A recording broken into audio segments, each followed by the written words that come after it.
Welcome again to our Tuesday night shiur, Parashat Veyechi. Shiur is going to be L'ilui Nishmat Eliezer ben Bracha.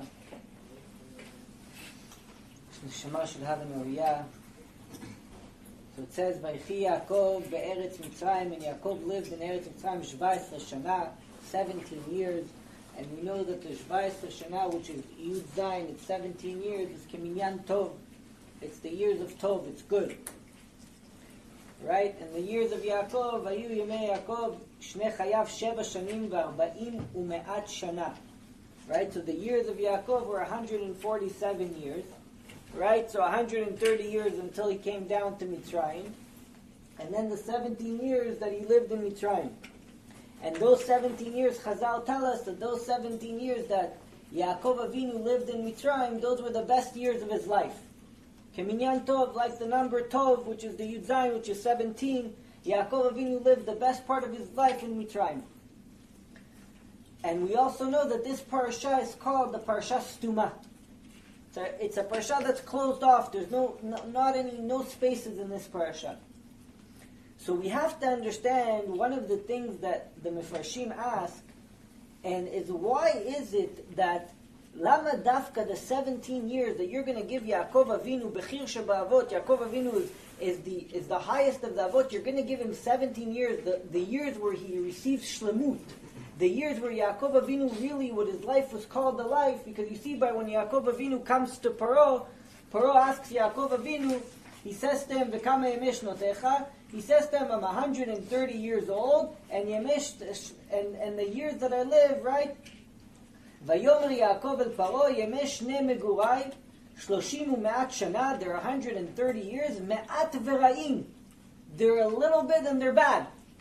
So the first 130 years, kiviyachol, the first 130 years, the life of Yaakov wasn't a life.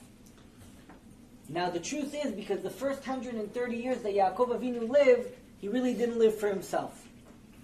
That was the tikkun, that was the correction for what? For the 130 years that Adam Rishon was away from Chava. Because Adam Rishon, after they ate from the tree, he left Chava for 130 years. And in those 130 years, that's why this parasha, in Parashat Veyechi, we see that Parashat Veyechi, what happens is that next week starts the idea of Shmot. Shmot is Shovavim, right? That a person has to do all kinds of tikkunim, all kinds of corrections for any illicit relations that one had. So over here, Yaakov Avinu is telling Paro, the years of my life are 130 years, right? Why me'at v'ra'im? Because until now, I just finished fixing everything Adam Rishon did till now.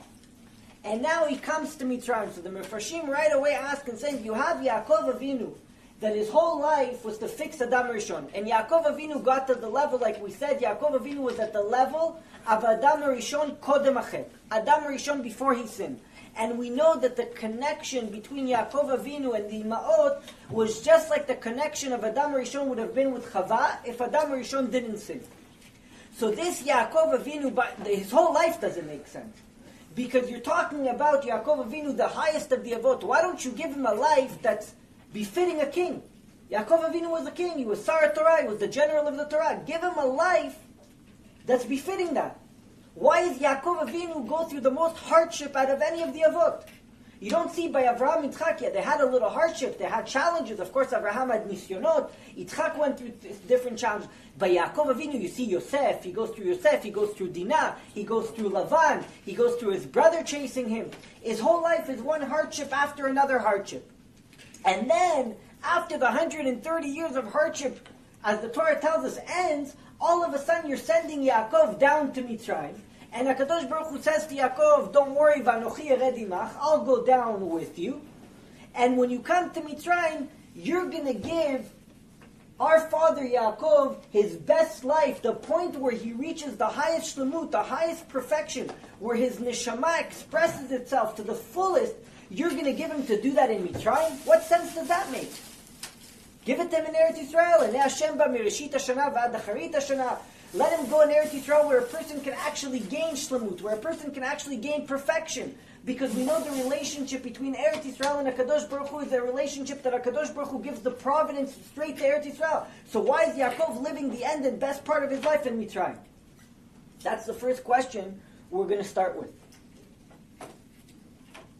And we know, interesting enough, the Yalkut Reuveni says like this. It says, Vayikrevu Yemei Yaakov.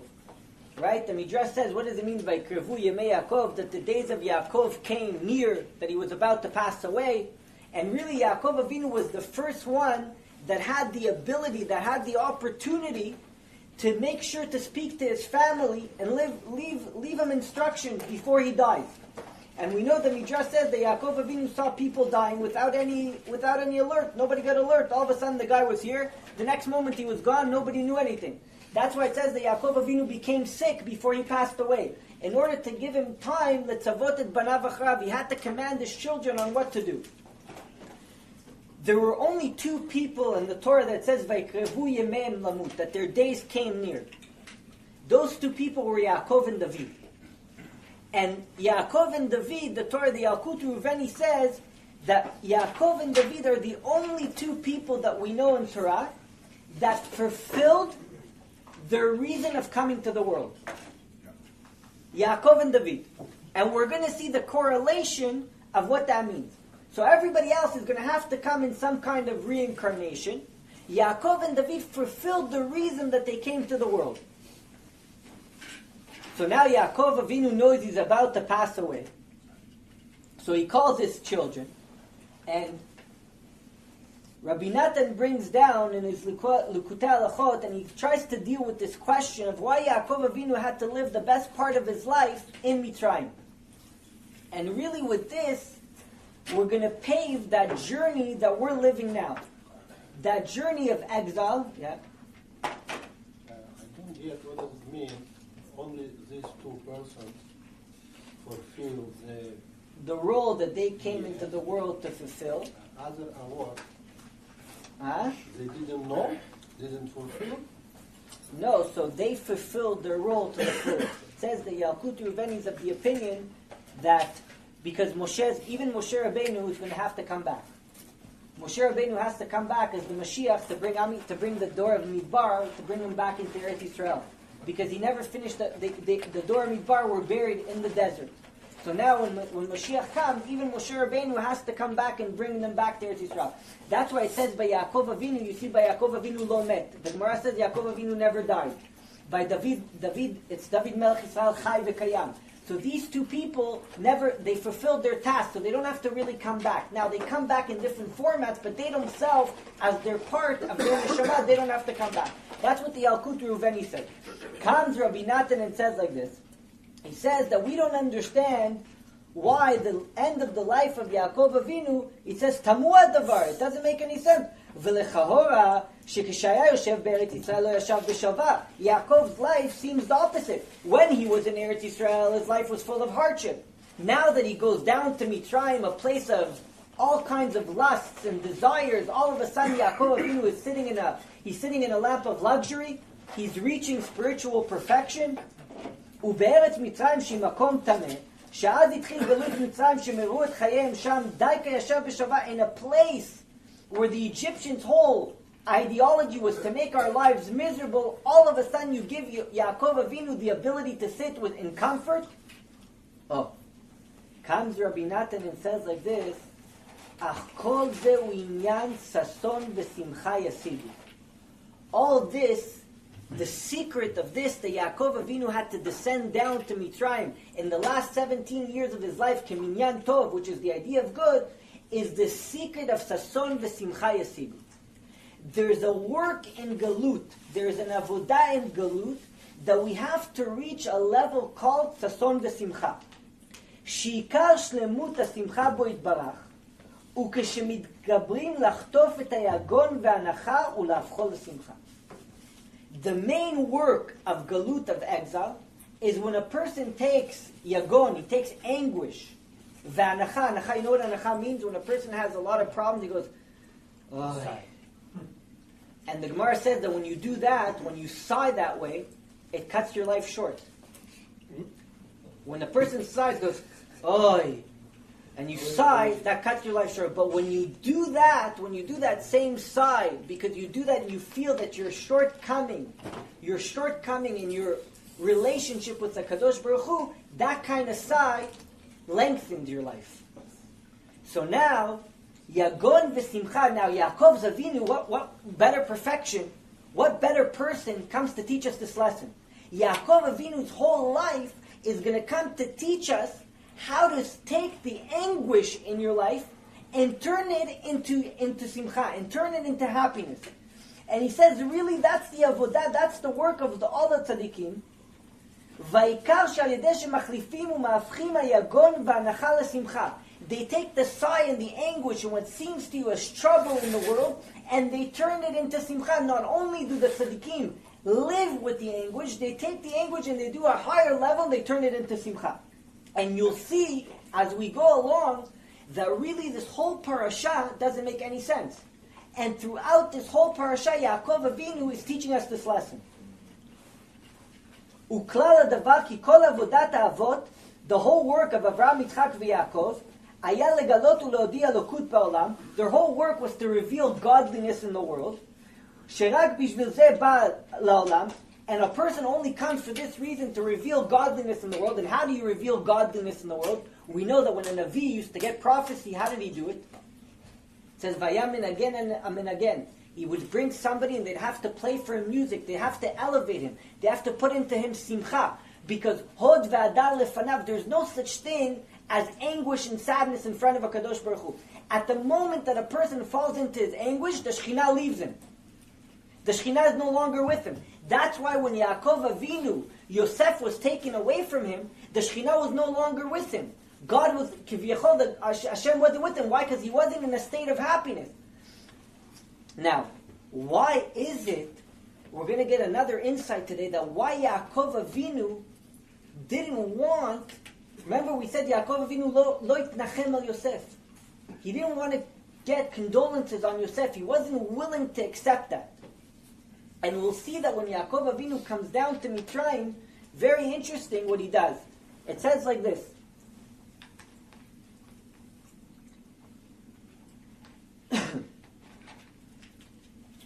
That when Yaakov Avinu comes and he's about to get sick, he calls over Yosef. He calls over Yosef, and Yosef comes to Yaakov Avinu. And what does Yaakov Avinu do?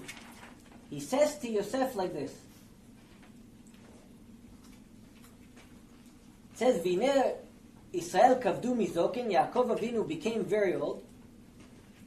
And he says, and he brings down Menashe and Ephraim. All of a sudden, by the way, you should know that Menashe and Ephraim used to go and learn with Yaakov for the 17 years that he was in Mitzrayim. So very, very interesting. It's about time to give a blessing. And Yaakov says to Vayar Israel bnei Yosef, Yaakov sees the sons of Yosef, says, Mi ele, who are these? What do you mean, who are these? You're talking about Menashe and Ephraim, you were learning with them for 17 years. What do you mean, who are they? Oh, so Rashi says, what does it mean, who are they? Yaakov Avinu hid anguish. What does it mean he hid anguish? A person, when he gets inside, he has to be happy. He has to be b'simcha. But Yaakov Avinu saw Menashe and Ephraim, and he saw that out of Menashe and Ephraim were going to come out who? Two Rashaim. Right? Yerivam and Menashe. And Melech Menashe were going to come out of them. So all of a sudden, the Shekhinah departs from Yaakov Avinu. Now, how does Yosef retaliate to the fact that Yaakov Avinu loses the Shekhinah? We'll see something very interesting. By the way, before we get to that, Yaakov Avinu says to Yosef, I want you to know that your sons, Ephraim and Menashe, Shimon veLevi Yuli. They're going to become to me like Shimon and Levi. So really, what did Yaakov do at that moment? He took Menashe and Ephraim and he put them part of the Shvatim, he put them part of the 12 tribes, and he pushed Yosef out. Okay. Now Yosef is no longer part of the tribes. He gave him a promotion. What was the promotion that Yosef got? He became an Av. He became like the Avod. How do you know that? Because you have Chesed, Gvura, Tiferet, Netzach, Hod, Yesod, Malchut. Right? Chesed is Avraham Avinu, Gvura is Yitzchak, Netzach is Moshe, Tiferet is Yaakov, Hod is Aaron, Yesod is who? Yosef. Malchut is David. When in Sukkot, who comes to visit you? Yosef. Why doesn't anybody else from the other Shvatim, the other tribes, come to visit you? Because nobody was at that level of Yosef. Now, the Or Chaim HaKadosh says like this, that really, Yosef was the neshama of Yaakov. So whatever work Yaakov had to do, Yaakov's whole purpose in life was to take Yagon v'anacha and to turn it into Simcha. So who did he send down to Mitzrayim before he even got there? Yosef. Okay, he did Yosef. Of course he did. When it says Vayishlach, when Yaakov Avinu sent Yosef to his brothers, that was the whole procedure of going down. And now, Yosef's whole life, what did he do? When the brothers come to him and now they're scared that what's going to happen to their future, what does Yosef tell them? Atachat Elokim ani, atem chashavtem alay lera'ah, va'elokim chashav alay letova. You thought of me for bad, but God thought of me for good. Yosef's doing the same work that Yaakov Avinu is doing. He's taking anguish and he's making it happiness. When Yosef goes down to the house of Potiphar, the name of HaKadosh Baruch Hu is always in Yosef. V'chol asher hu Yosef matzliach. Yosef took any state of anguish and he turned it into happiness. Yosef was the continuation of Yaakov. Now, every one of the Avot has a tefillah, right? Vayishkem Avraham baboker shacharit. Vayitzei Yitzchak l'suach basadeh mincha. Yaakov Avinu was arvit, right? Which tefillah is Yosef? Which tefillah is Yosef? Yosef also has, very good. Yosef also has to have a tefillah, right? Musaf. Yosef is tefillat Musaf. Now, when do you pray tefillat Musaf? On Shabbat. Shabbat is something that's elevated above nature. So Yosef had to have a vision that's above nature. So right now I see anguish. Right now I see my brother selling me down to Mitzrayim, but you don't know that this whole anguish and this whole procedure of your brother sending you to Mitzrayim and you going to the house of Potiphar, and from the house of Potiphar his wife is going to battle you, and because she battled you, you're going to be thrown into prison. And because you're going to be thrown into prison, you're going to go in front of Paro, and because you're going to go in front of Paro, because you're going to relate to him the dreams, all of a sudden you're going to rule all of Mitzrayim. And because you're going to rule all of Mitzrayim, that's going to pave the way for your brothers and your father to come down, and to come down in a sense of royalty. Oh, Yosef Avinu takes anguish, takes yagon, v'anacha, and he turns it into simcha. He takes anguish and grief, and he turns it into happiness. Now, what do you say every day? Ve'aser mimenut yagon v'anacha. Every day, 3 times a day in Shemona Esrei, a person says to HaKadosh Baruch Hu, take away from us yagon v'anacha, take away from us all kinds of anguish and all kinds of sighing. And then what do you say afterwards? V'atatim lo chalem, and you should rule us. What does that mean? Because if a person allows the yagon v'anacha to rule him, then HaKadosh Baruch Hu doesn't rule you. The king over you becomes the yagon v'anacha. Comes Rabbi Nachman in Likutei Tanina, and he says like this. He says, not only do you have to take, he says, b'inyan hasimcha, shelifamim k'shebnei adam smechim u'meragdim, people are dancing, as chotfim ish echad mibachutz. What happens? A person's, he's dancing. And everybody's dancing, and there's a guy standing outside the circle. You grab that guy and you put him back into the circle. Umachnisim oto bal kocho letoch mechol hamerakdim, and they force him to come in. Umachrichim oto bal kocho sheyeh sameach imem, and you force that guy that's outside the circle, you force him to come into the circle and to be happy with you. Ken yesh b'inyan hasimcha. כי כשאדם שמח, אז המראה שחורה והאיסורים נסתלקים מן הצד. When you become happy, that anguish, that yagon v'anacha, they're bystanders. They become bystanders. When you fall into the yagon v'anacha, when the world is painting you a picture where you all you're able to see is anguish, and you're not taking that anguish and elevating it, you become the bystander. So he says, not only do you have to not fall into the yagon v'anacha, listen to what Rabbi Nachman said. Aval ma'ala yetera, it's a higher level, להתאמץ לרדוף אחר המראה שחורה דווקא. When it's getting you down, when life is getting you down, don't run the other way. Rather, take that moment of anguish, להכניס אותה גם כן בתוך השמחה. That guy standing outside the circle, that's your yagon v'anacha. That's your anguish and grief. Now, not only do you have to keep him outside the circle, you have to bring him into the circle. And you have to dance with that anguish and grief. And you have to elevate it. That's seeing godliness. That's bringing godliness into the world. That was Yaakov Avinu's whole feat in the world. To take every moment of yagon v'anacha and to elevate to simcha. באופן שהמראה שחורה בעצמה תתהפך לשמחה. שיהפך המראה שחורה וכל הייסורים לשמחה. To take everything that seems anguish and turn it into happiness. Now, why is this parasha stuma? רצה יעקב אבינו לגלות את הקץ. Yaakov Avinu wanted to relate the end of days. He wanted to gather his children. Vayasef otam. He brought them all back together to him, right? He brought everybody back together. They're all one. By the way, that's one of the things that galut, that redemption needs. Achdut. Oneness. When Yaakov Avinu called all his children, says, Vaytasfu kulam ke'echad, they all came as one, and they said to him, and he was wondering if they said, Shema Yisrael, Hashem Elokeinu, Hashem Echad, and he said, Baruch Shem Kevod Malchuto L'Olam Va'ed. At that moment, Yaakov Avinu taught that there has to be a oneness in Am Yisrael. Now, what does oneness mean? There has to be peace. Now, that peace is true on the nation, but it's also another secret. The peace that you have in oneness means that a person has to be in peace with himself. When you have Yagon V'Anacha, HaKadosh Baruch Hu is not ruling you. The Yagon V'Anacha, the anguish and the grief, that's what's ruling you. At that moment, you're not one. You're not one with yourself. You're not at peace with yourself. And then, all of a sudden, back to Yaakov Avinu now. Yaakov Avinu says to Yosef, Mi elelach, who are these children? And then all of a sudden, from who are these children, that Yerivam and Menashe, the two worst kings that Am Yisrael ever had, come out of them, all of a sudden Yaakov takes a whole 360 turn, and it says, Vayivarech Yaakov et hanarim, Vayikru b'shmi u'b'shem avotai Avraham v'Yitzchak v'yidgu larov. They're going to be called in my name, and the name of my forefathers, Avraham v'Yitzchak v'yidgu larov. Now what happens that every Friday night when a father blesses his children, who do you bless them to be like? Menashe Ephraim. So 3 minutes ago you don't even want to bless them.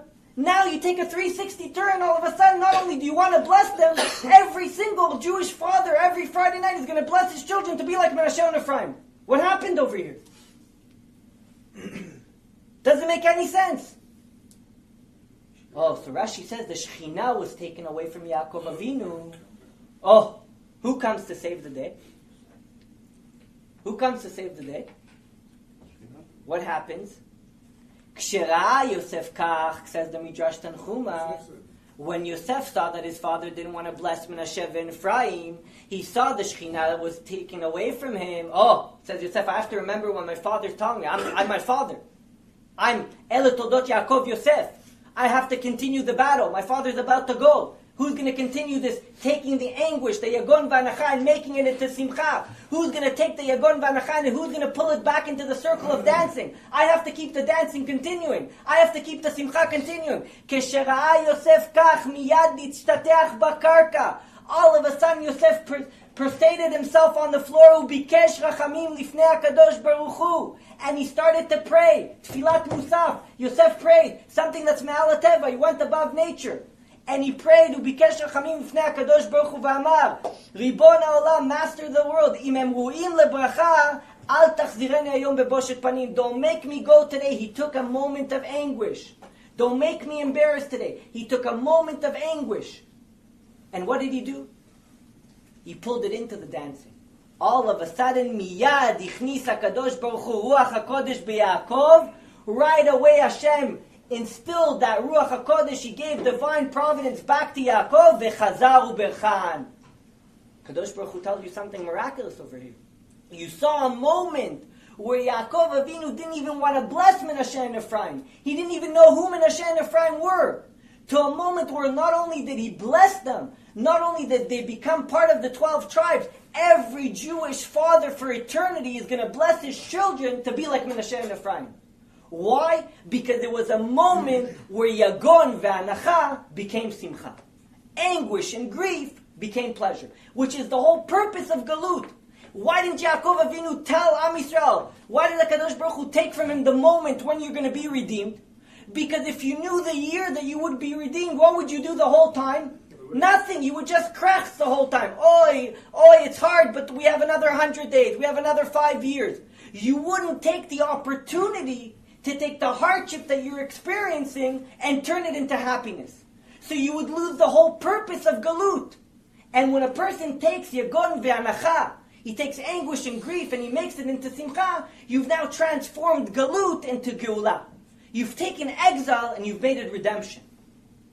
And that's why Yaakov Avinu didn't want to, the whole time Yosef was taken away from him, that's why Yaakov Avinu couldn't come to himself. Because this was the whole, Yosef had the secret.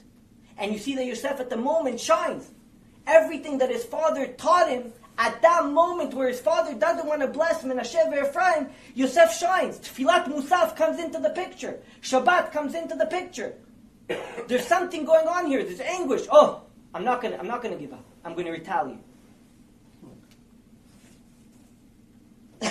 So Yosef also takes that Yagon v'simcha, Yagon v'anacha, and he turns it around. Ruach HaKodesh comes back. Yaakov Avinu blesses Menashe Ephraim.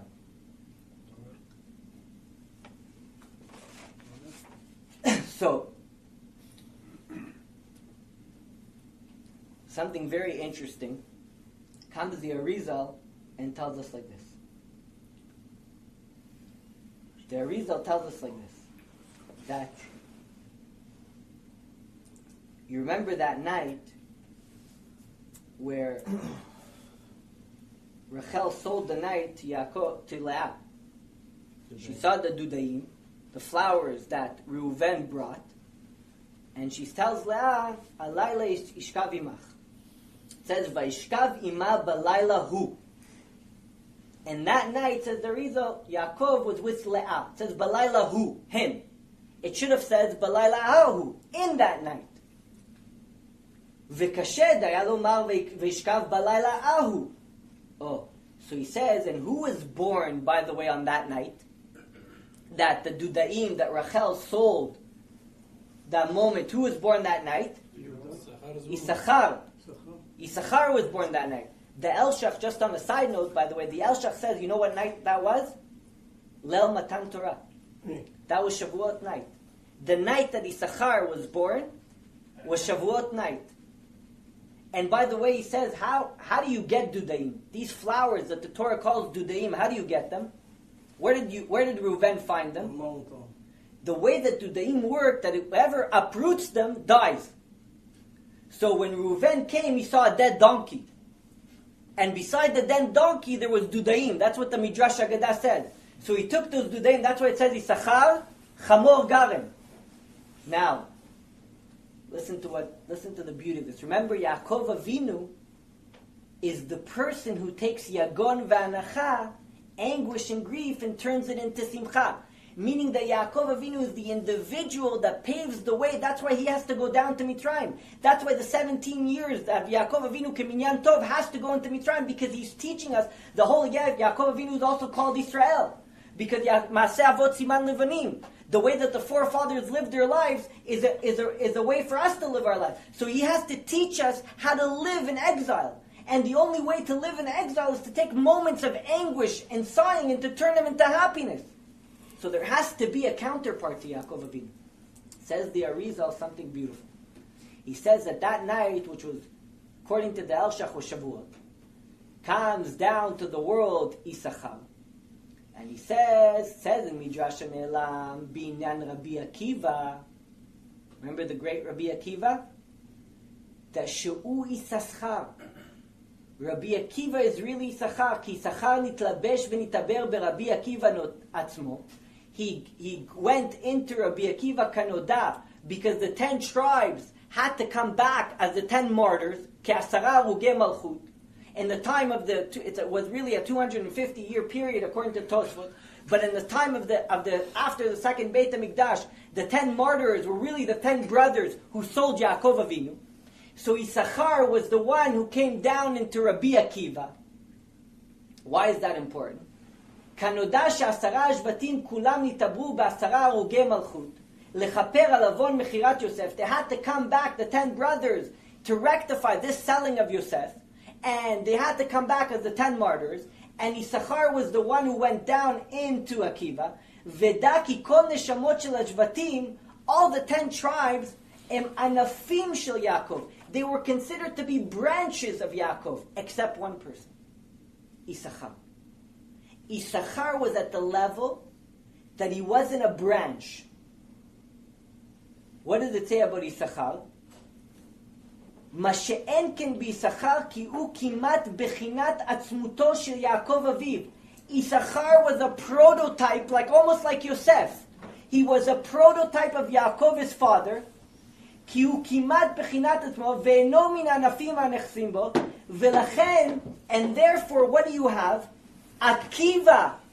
You have Akiva and Yaakov are what? The same letters. How do you spell Yaakov? Yud, Ayin, Kuf, Bet. How do you spell Akiva? Ayin, Kuf. Right? The same letters. Yaakov and Akiva are the same letters. Now, so this Yaakov and Akiva are the same letters. So pretty much what you're saying is, וזה שכתב עניין יששכר שהיה עוסק בתורה יותר מכל השבטים, כי הוא בחינת יעקב עצמו. Why was Yisachar given such a order of dealing with Torah all the time? Like Yaakov Avinu, because Yaakov Avinu was Ish Tam, Yoshev Oalim. Yaakov Avinu's whole image was Torah. So therefore, Rabbi Akiva, there was no greater than Rabbi Akiva Torah, to the point where Moshe Rabbeinu goes to Har Sinai and said, if you have a person like Rabbi Akiva to give the Torah, what do you need me for? So Rabbi Akiva with Yaakov Avinu really, which was Issachar came down into Rabbi Akiva in the time of the 10 martyrs. Why is this so important? Because if you look at the story of the Gemara says that Rabbi Akiva went one night into a city, and what did he have with him? He had a donkey, he had a rooster, and he had a lamp. And he went into the city, and what happened was that the donkey left, and the rooster died, and the lamp was turned off by winds. How does Rabbi Akiva respond to such an episode? Kol Rachmana de'avid letuv avid. Rabbi Akiva took Yagon ve'anacha, and he turned it into simcha. He took a moment of anguish and distress, and he turned it into simcha. Why did he do that? Because Rabbi Akiva was exactly like Yaakov Avinu.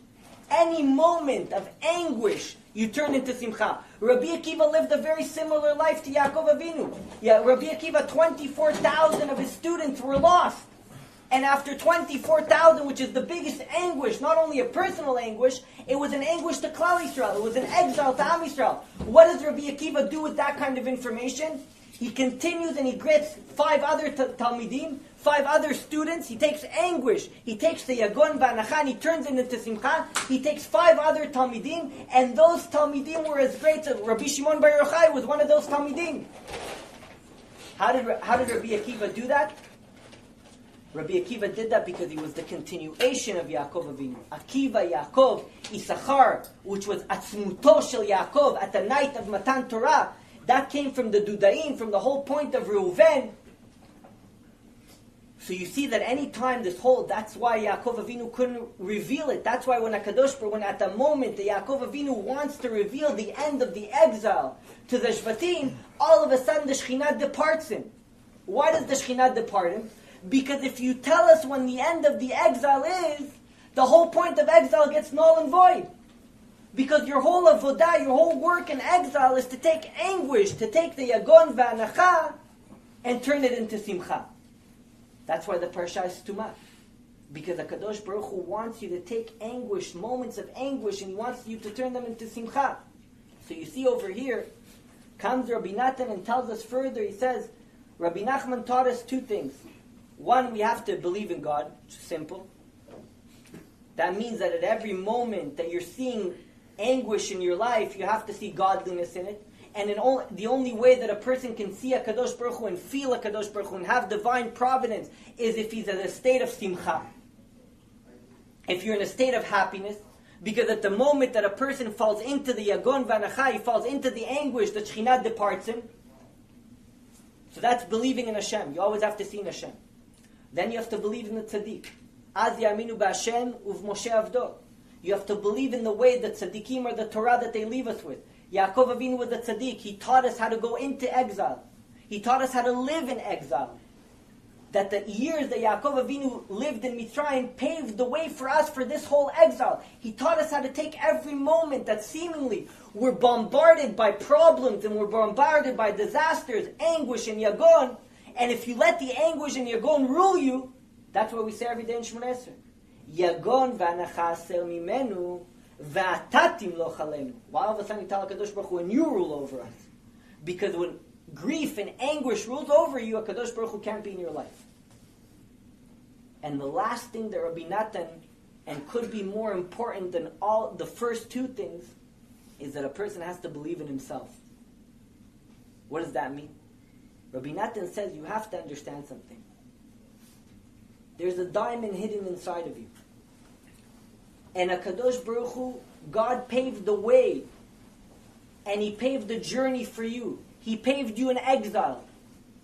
And that exile that you're going through, that what seemingly to you seems as yagon v'anacha, as anguish and grief, that's the only path that you can take out that diamond that is inside of you. And so stop trying to change your journey and start living it.